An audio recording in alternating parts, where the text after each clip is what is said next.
Hey guys, ఈ వీడియోలో రామదాస్ను బంధించిన జైల్ని అలాగే రామదాస్ జైల్లో ఉన్నప్పుడు సీతారామ లక్ష్మణ ఆంజనేయ స్వామి విగ్రహాలు అయితే చెక్కాడు కదా, ఆ విగ్రహాలన్నింటినీ అయితే ఈ వీడియోలో చూపిస్తాను. వీడియోని అయితే పూర్తిగా చూడండి, ఎక్కడ కూడా స్కిప్ చేయకండి.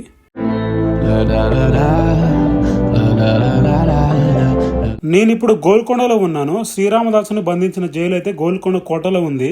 మనం ఇప్పుడు భక్త రామదాస్ గా పిలువబడే రామదాస్ అసలు పేరు కంచర్ల గోపన్న. 1620లో ఖమ్మం జిల్లా నేలకొండపల్లిలో లింగన్నమూర్తి కామాంబ దంపతులకు జన్మించాడు.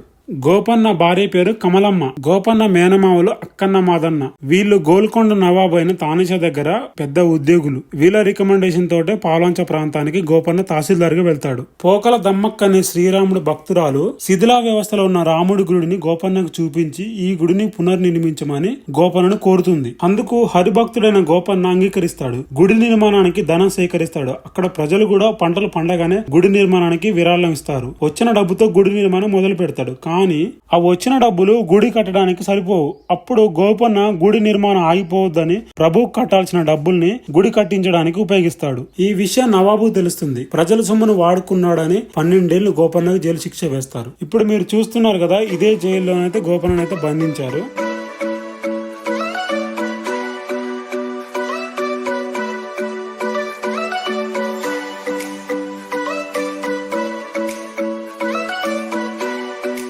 అక్కడ పైన హోల్ కనిపిస్తుంది కదా, ఆ హోల్ నుంచే గోపన్నకి అయితే ఫుడ్ అందించేవారు. ఆ హోల్ నుంచే ఉప్పు కలిపిన బ్రెడ్ అయితే అందిస్తారు. మనం శ్రీరామదాస్ సినిమా చూస్తే అందులో కనిపిస్తుంది సీను. మీరు ఇప్పుడు చూస్తున్నవే గోపన్న స్వయంగా చెక్కిన విగ్రహాలు. సీతారాముడు లక్ష్మణ ఆంజనేయ స్వామి విగ్రహాలు స్వయంగా చెక్కాడు. ఇప్పుడైతే కలర్లు వేసారు కానీ అసలు అయితే కలర్లు ఉండేటి కావు. ఈ జైల్లో నుండే ఎన్నో పాటలు పాడిండు. పలుకే బంగారమాయనే, అబ్బబ్బో దెబ్బలకు నేను ఓరవలేను అని గోపన్న బాధపడుకుంటూ పాడేవాడు.